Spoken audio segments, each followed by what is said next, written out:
Well, good afternoon everyone. I'm Nick Hammond, the father of all things buff related, and I'm coming to you almost live here from ICN Global Headquarters to let you know some fantastic news. You've all been voting just recently for our ICC Awards, and for those of you who are new members, we normally hold an awards evening every year to give out those awards and some other awards as well on the evening to people who have shone and stood out throughout the year.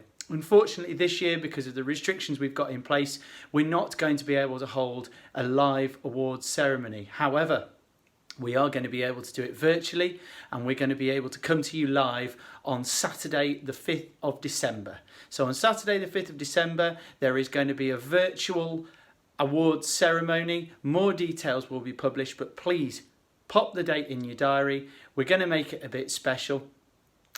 One of the things that we normally do on an awards evening is we explain a little bit about the trophies that we're handing out and why they're so important to our club and the history behind them. Because we won't have a chance to do that on the evening, Dave Hartley, club chairman, and his daughter Evie have done that for you already. So have a little watch of the video and we'll look forward to seeing you on the 5th of December. Hi all, my dad's got me cleaning these trophies all morning and I'm not even quite sure what some of them are for. So don't worry babe, you'll get your pocket money at the end of this month. Yeah, and there's a story behind all of these, but we'll only just pick out a few. We've got, and the first one here is it's the Fred Taylor Fletcher Award. And for those of you who don't know, Ilkeston had a champion, a British champion, on 1 mile and 25 mile in 1889, a guy called Fred Fletcher.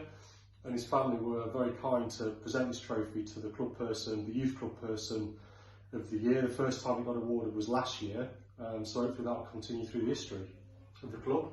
Yeah, and what about these bars? They're quite odd. They are. We've got, this is just a selection of these bars. There's 1 or 2 that need to come back, but this is the Best Crash Award.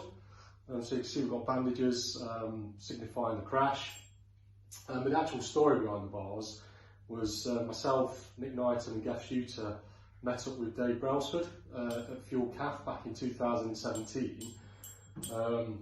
It was about a week before the awards night. Now me and Nick Knighton were just planning on doing a few beers and having a laugh. 2 hours later we walked out Fuel with a massive plan, audio visual equipment on order, and a load of great ideas to take the club forward for the next kind of 3 to 5 years. So one of the suggestions that today put forward is that at the Times Team Sky, obviously now Team Ineos, rather than just awarding trophies as part of their award ceremony, they always gave out bars for the best crash.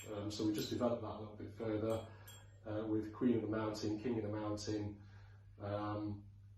Best Win, and we've got a couple of awards for a good laugh, Best Dress, Worst Dress. So yeah, they're well worth winning those are, Evie.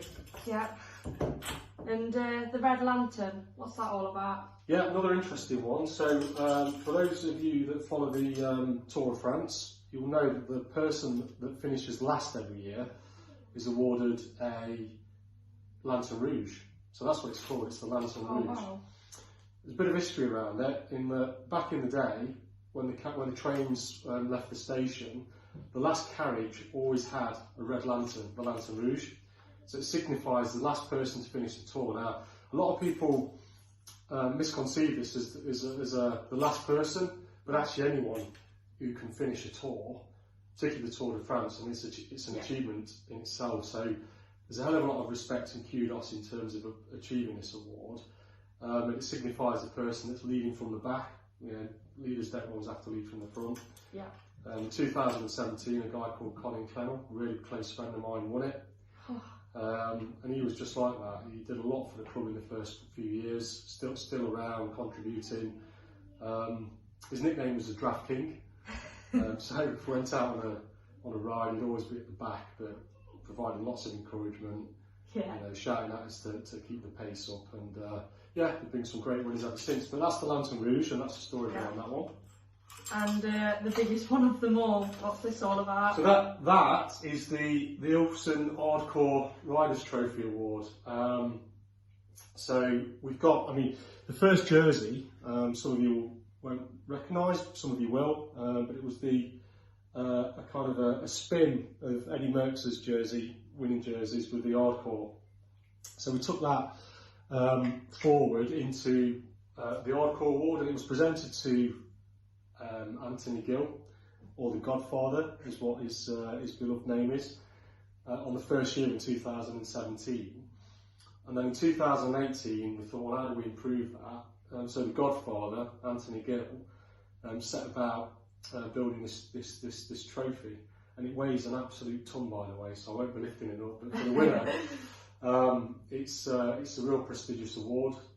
It's the person that's kind of showed real grit, determination, contribution to the club, goes about the business in their own way. So there's lots of features on the trophy. You've got the mine shafts, the pit heads, that you will know Ilkeston. A lot of the history around Ilkeston is it's a mining town. So your granddad worked down the pit. His dad probably worked down the pit as well. So that's the feature of the link, if you like, to Ilkeston. Wow. But the base actually is carbon fibre, and some people will know that Ilkeston's brilliant at carbon fibre composites. We make a lot of the race teams, F1 race component parts. And Dave Brailsford used to get his bikes from a factory up in Ena. So the early kind of British cycling team had all their cutting edge carbon fibre bikes manufactured just outside of Ilkeston in Ena. So it's about the carbon composite, the old and the new, the traditions of cycling together with cutting edge technology, mixed in with a bit of Ilkeston spirit, and that's the hardcore award. So anyone who wins that, absolute kudos, because It's really impressive. You've got to kind of display real grit and determination. So that's it. I mean, there's loads of other awards, but for those of you who've been to the awards night, you will know we kind of explain a little bit about that during the night. This year's going to be a bit different, although we will have an awards night. It's likely it's going to be virtual, so save the date to your calendar. Thanks for watching, folks, and as Dave said, save the date, 5th of December, to your calendar. More details to follow. In the meantime, see you here.